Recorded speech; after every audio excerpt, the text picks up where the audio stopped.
Dagur íslenskrar náttúru þann 16. september. Hvað kemur fyrst upp í hugann þegar þú heyrir þetta orð, íslensk náttúra? Eins og núna þá það eldgosið sem í Holuhrauni. Það svona það sem kemur fyrst í hugann. Já, íslenska hálendið bara held ég. Fjallasaletnir og allt það sem þar Það lýst mikið það svæðið, þannig að já, það fyrsta sem dettur í hug, hálendið. Ég hugsaði bara fyrst sveitina mína. En já, ég veit ekki. Nei, bara hreint og grænt og fallegt og já, gróður, mosi. Já, bara víðátta Íslands og nánast allt umhverfið. Utan bæjar þá, minnst. Skiptir íslensk náttúra þig einhverju máli? Já, það gerir það. Á öllu leyti. Hún þarf að vera hrein. Ekkert að bruðla og bulla með hana. Berum við næga virðingu fyrir náttúrunni? Ég held að Íslendingar gerir það, já. Svona heilt yfir. En ég veit ekki með þá sem eru að koma hérna á bílaleigubílum. Hef ekki hugmynd það. Nei, ekki alveg. Hvað mætti betur fara? Það svo ýmislegt held ég. Sem að við getum passað upp á. Svo eins og náttúrulega verið að reyna náttúrulega upp á hálendi og svona, þú veist, að láta ekki eyðileggja og keyra utan vegar og svona. Og passa upp á það. Nei, alls ekki.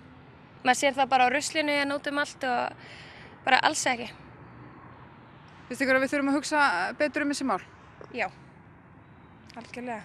Það bara ruslið sem þið hafa áhyggjur af eða eitthvað fleira sem þið teljið að ógni íslensku náttúru? Líka bara ágangur ferðamanna. Það alls ekki bara erlenda ferðamanna, það líka bara Íslendinga, sko. Ekkert svo. Það nú gosið nú mest að hættan þegar verður mikið öskufall og svoleiðis. Kindumenn og kentum allt, þú veist, til Öræfanna en það líka öskugosið. Umgengni ferðamann og umgengni Íslendinga kannski og meðferð okkar bara á umhverfinu. Hún mætti sást verið betri. Það svona helsta áhyggjefnið? Fljótu bragði. Já, við þurfum að passa okkur svolítið betur. Allar þessar virkjanir og þetta hefur mikil áhrif á landið okkur. Já, á margan hátt. Eins og hvað? Nei, mér finnst bara að það er bara búið að spilla svo miklu hjá okkur. Ertu að meina þá með ágangi eða virkjunum eða? Já, og bara byggingum og svo líka rusli. Mikið af rusli. Ert þú sammála þessu? Já, svona okkur leyti. Já og nei.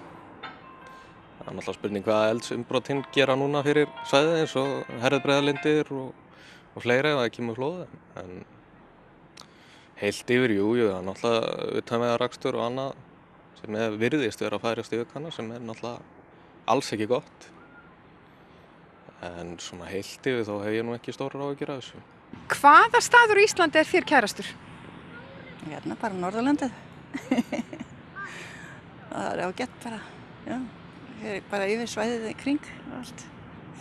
Það sé ekki Akureyri? Akureyri. Það er búið svæðislegt í sumar. Margir fallegir staðir líka bara hérna í kring og hérna í Akureyri eins og Kjarnaskógur og þannig ég hugsa það, þetta sé kærasti staðurinn, já. Já, Norðurlandi heill sinni. Já, sterkar taugar hérna í firðinum og líka í Þingeyjarsýslum. Þetta eru þau svæði sem ég hef hugsað mest um.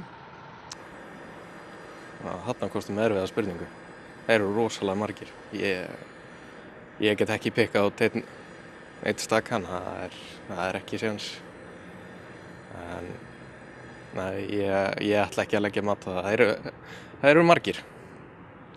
Út allt land. Ísland er mjög einstakt land og ég held að það séu bara allt of fáir sem að gera sig grein fyrir hvað þú getur ferðast í stuttan tíma hérna á Íslandi og séð rosalega margt á einni viku.